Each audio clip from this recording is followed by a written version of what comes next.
presente la transmisión y recepción de señales, ya sea de cualquier naturaleza, casi siempre de forma electromagnética, son bastante importantes en el día de hoy. Y para esto la humanidad ha desarrollado distintas técnicas, cada uno con sus propias ventajas y desventajas. Esto nos permite estar conectados entre las personas desde lugares que son distantes o bastante lejanos. Esto motiva la necesidad de conocer y dominar el funcionamiento de esta tecnología de radiofusión. Y para este proyecto se eligió algo que nos ayude a familiarizarnos con los conceptos mencionados. Este es un transmisor FM, como ya lo mencioné anteriormente, el cual codificará nuestro mensaje enviado realizando variaciones en su frecuencia de la señal portadora.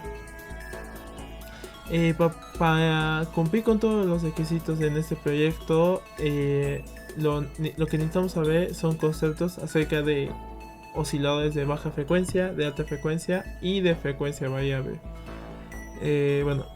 Ahora con el marco teórico hablaremos acerca de la modulación de FM. Modulación de FM es una de las técnicas que se hace en modulación angular. Nos ayuda o nos permite transmitir información a través de una onda portadora. ¿Qué es lo que hace? Varía la frecuencia de la portadora en función del voltaje de la señal moduladora.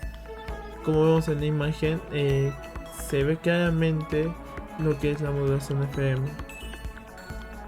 La modulación de una portadora sobre la FM, aunque casi siempre hay distintas formas de hacer esto, siempre es un problema, sobre todo algo delicado, ya que se necesitan dos características importantes. Una que es la estabilidad de frecuencia y la otra que la señal moduladora varíe la frecuencia, que si nos damos cuenta se contraponen o son opuestas. Para ello, la solución más simple es aplicar una señal moduladora de manera directa a un oscilador controlado por tensión o un VCO, aunque esto no es tan recomendable ya que no satisface nuestra necesidad. Ahora veremos un poco de lo que es la modulación del oscilador. En un oscilador estable que es controlado por un piezoeléctrico, se le añade un condensador variable con la señal moduladora o un varactor. Eso lo que hace es variar ligeramente la frecuencia del oscilador en función a la señal moduladora. Lo que hacemos con esto, conseguimos una frecuencia que no suele ser suficiente, así que lo que hacemos es llevar la señal de salida del oscilador a multiplicadores de frecuencia y así llegar a alcanzar la frecuencia de radiodifusión y desviación de frecuencia necesarias. Modulación de fase. Un modulador de FM se puede modelar exactamente como un modulador de PM, con un integrador a la entrada de la señal moduladora. Después tenemos el modulador con bucle de enganche de fase o PLL.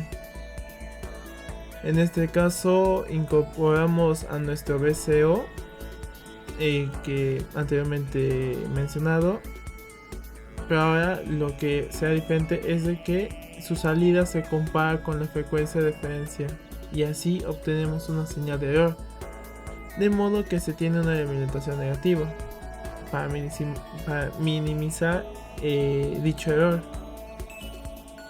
La señal de error se filtra para que sea insensible a las variaciones, puesto que estas variaciones son las que modulan la salida de VCO. Este método llegó junto con lo que es los PLLs integrados, ya que esta ha llegado a ser un método que es complejo pero también muy costoso. Tiene también otras ventajas, que sería el poder cambiar la frecuencia para pasar de un canal a otro y mantener coherentes todas las frecuencias del sistema. Y por último hablaremos del oscilador controlado por voltaje. Para que nosotros alcancemos o consigamos la modulación en frecuencia, necesitamos un dispositivo capaz de variar su frecuencia de oscilación en función a nuestro voltaje que le aplicaremos. Así que al dispositivo se le conoce como oscilador controlado por voltaje o VCO. Nuestro VCO tiene diferentes relaciones entre el voltaje y la frecuencia. Estos siempre son directamente proporcionales e inversamente proporcionales. Es preferible que los comportamientos de estos sean siempre lineales. Luego tenemos lo que es el circuito tanque variable. Como primer paso debemos determinar un oscilador RF. Uno de los más conocidos es este circuito, con el cual podemos variar la frecuencia del oscilador de manera manual. Según la ecuación de resonancia que tenemos, podemos notar que la capacitancia y la frecuencia son inversamente proporcionales. Para poder modular en frecuencia, debemos cambiar el modo en cómo variamos el valor de nuestro condensador. Nuestro dedo BariCap es un dispositivo que se comporta como si fuera un condensador variable, cuyo valor de capacitancia siempre varía en función al voltaje que se le aplicará en sus terminales. Ante todo, muy buenos días, tardes o noches a todos los espectadores de este video y al ingeniero Percy Aguila, docente de la Universidad Católica Santa María en el curso de Circuitos Electrónicos 13. El día de hoy vamos a presentar el avance del proyecto de la fase 2 sobre el transmisor y receptor de radiofrecuencia que vamos a utilizar en esta ocasión. El avance que se tuvo en esta fase va más orientado hacia la parte de recepción y transmisión, es decir, a la antena. La antena que se diseñó, bueno, como podemos observar, se ha ocupado un programa de simulación debido a la coyuntura en esta ocasión. El programa se llama Galana, un programa el cual nos ayuda a simular los campos magnéticos con respecto a la antena diseñada para que, bueno, puedan ser más fáciles la comprensión de la recepción y la transmisión de todos los datos de esta antena, ¿no? Bueno, hay que entender primero que esta antena que se ha diseñado es la antena dipolo SIM. Esta antena dipolo es una de las más sencillas y consiste netamente en dos varillas metálicas, las cuales están separadas entre sí y tienen una longitud de extremo a extremo de la mitad de lo que sería de punto a punto, ¿no? En sus extremos tenemos un transmisor procedente para poder recibir la señal de radiofrecuencia que se genere en la misma antena, ¿no? Bueno, normalmente las antenas tienen una impedancia de 50 ohmios.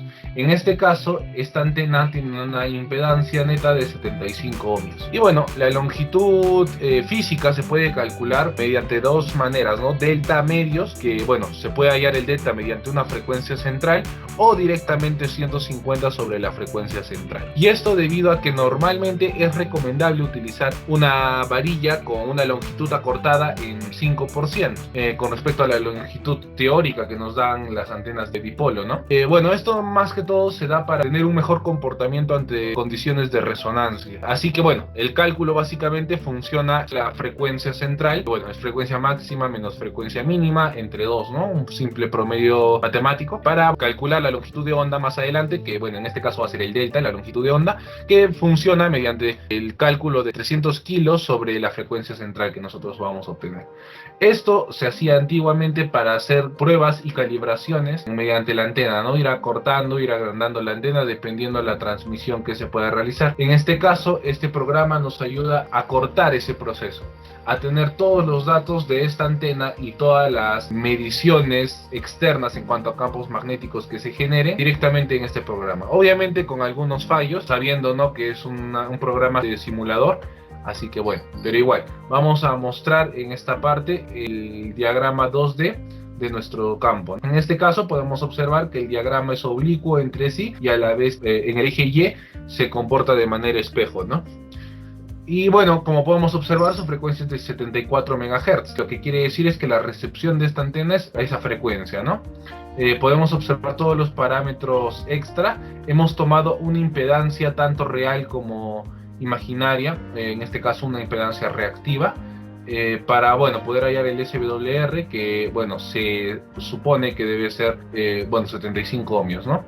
Obviamente esto es en un espacio libre, como lo podemos observar ahí abajo. Todo esto es en condiciones ideales. Es por eso que también no se puede tener al 100% la certeza de que esta antena vaya a funcionar en la vida real. Claro, aproximándose a algunos valores específicos netos, más no llegando a un valor totalmente concreto. Como podemos ver, nosotros podemos hacer mediciones en cuanto al ángulo de elevación y el comportamiento de GT que tenemos ahí y el baudiaje máximo, ¿no? En este caso. Igualmente en nuestro diagrama de campos podemos hacer lo mismo. Como podemos observar en la parte de arriba, nuestro GT va disminuyendo con respecto vaya acercándome hacia el punto central, que en este caso, como podemos ver en el punto central, infinito, un menos infinito en este caso, y elevándome hasta igualmente un menos infinito, ¿no? Llegando a un punto central donde el punto de cruce es 0. Luego de esto, podemos observar que la antena fue diseñada de esta manera y tenemos todos los parámetros extra aquí. Observar también que este programa es muy intuitivo, ya que podemos colocar la frecuencia de oscilación que nosotros querramos. Por ejemplo, podemos intercambiarla por un 144 MHz para ver el comportamiento de esta misma. Nosotros le damos Start, podemos ver que la figura cambió y podemos observar que nuestro diagrama de campo magnético cambió. Por ende, nuestro GT va a cambiar de igual manera, ya que en los primeros 60 grados de nuestro recorte de círculo, nuestro plano circular medio, podemos observar que tenemos un GT bastante alto de 3.7 decibelios y un baudiaje máximo de 0, ¿no? En este caso. Como con esto podemos observar que se puede intercambiar frecuencias de manera rápida. Y en este caso nosotros hemos utilizado la frecuencia de 74 MHz, por ende vamos a seguir utilizando esa y podemos observar que tenemos el mismo cambio. Esto sería todo con respecto a la antena, para lo cual doy el pase a mi siguiente compañero para que nos pueda seguir explicando sobre el circuito.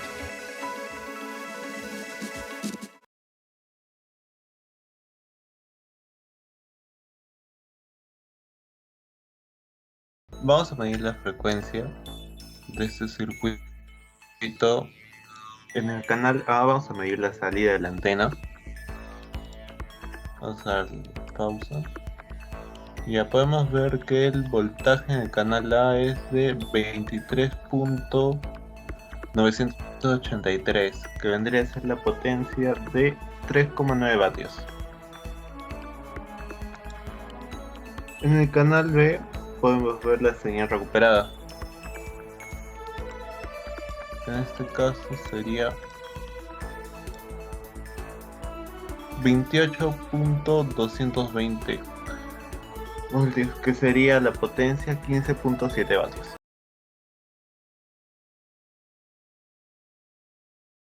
Buenas tardes, ingeniero. El día de hoy voy a explicar la parte del oscilador del circuito.